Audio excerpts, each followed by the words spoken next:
Hello everyone and welcome to the Eagle Rock Hi-Fi Hangout. This is the initial episode, so it's unscripted. It will be evolving. There'll be some different topics and we'll review some products, some vintage products, and we'll have some different things, my collection in my Hi-Fi Hangout here. So again, this is unscripted, but one thing I want to do is just an initial episode overview of all of the, well, not all of them, but just what I have here in the Hi-Fi Hangout.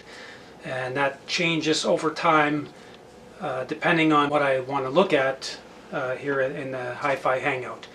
I have a whole lot more than what is in this room, but over time one piece will go, one piece will come on. Some things I keep, some things I'll sell off. There's no need for me to have two of something, so I'll probably sell off something if I have two of them, or if I'm just not that interested in it anymore, if I find that I'm just not using it or not even caring to look at it. So yeah, let's just take a little tour here of what's in the Hi-Fi Hangout. So let's start over here, just quickly over on this side, starting off with some of the cool items. See up there is a sealed double platinum Kiss album from 1978, and then we have a that is an old Sony reel-to-reel cassette or reel-to-reel tape player. It's Sony. There's an Akai reel on there. This one is it's in top condition. It plays perfectly. Cosmetically, it's probably 8.5 out of 10. And then this is just a quick overview. Again, today we'll do some details on all of these. Everything in here is vintage except for one piece, and that's pretty obvious. We'll get to that, why it's not vintage. But that's a Kenwood receiver right there. One of the, from the monster era of receivers. And then there's a Pioneer 950 right there. And then down here there's a Minerva.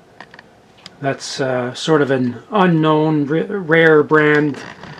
I still think it's pretty cool. And then there's a Pioneer 850 underneath it. And then just below that is a Pioneer 750.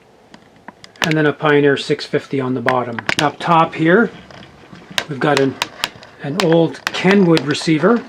Really nice with the wood finish on it.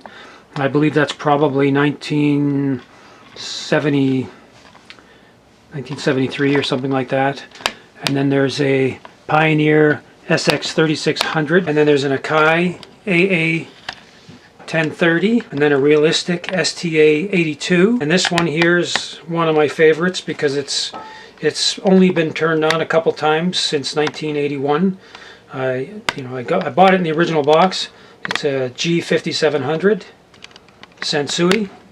And this one's a really nice one right here. It's a Fisher, also in top condition. And then a Marantz 2238B with the wood case.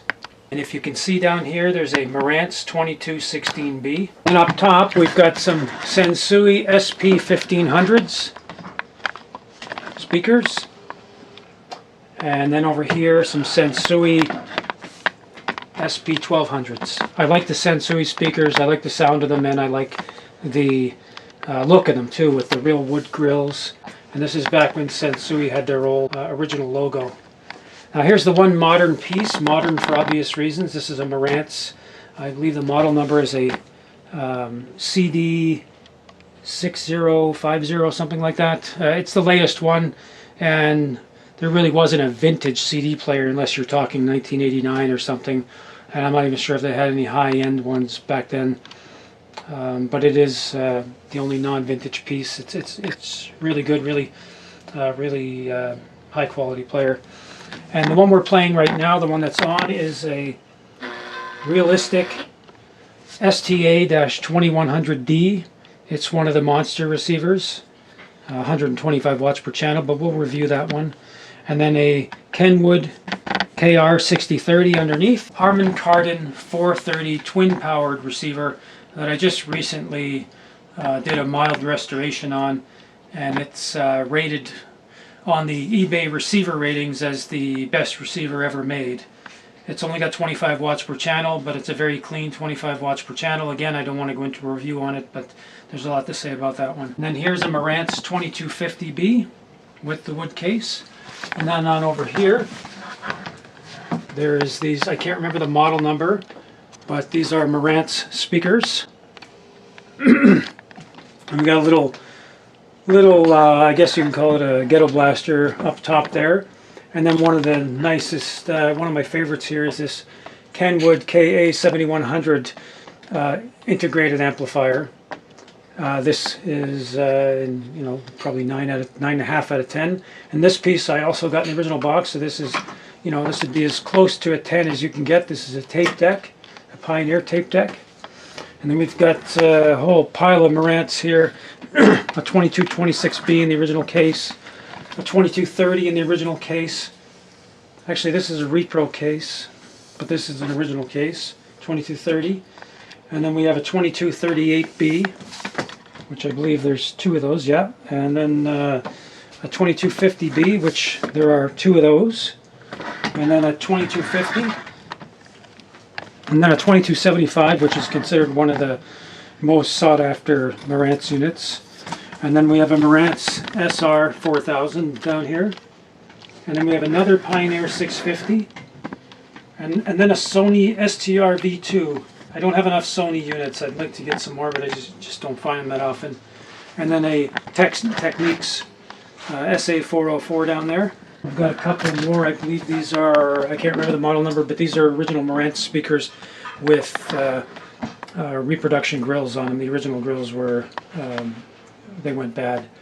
And this is my first ever tuner that I ever owned. It's a little Sony ST70. The first amp I ever owned, a realistic SA1000. It's a nice little amp. And then of course a disco ball, a Sansui tuner, R30. Actually that's a receiver, that's a full receiver. And then we got a nice Fisher tape deck here. And then a Sansui standalone equalizer. And then one of the many turntables that I have, I only keep one turntable at a time here in the Hangout. A realistic turntable, it's a Canadian only model. And then another SR4000 Marantz. Up here, there's very little on this side, but this is Bose 301 speakers. And that's the original series, and then Bose 301 Series 3 right here. So that's what's here in the Hi-Fi Hangout.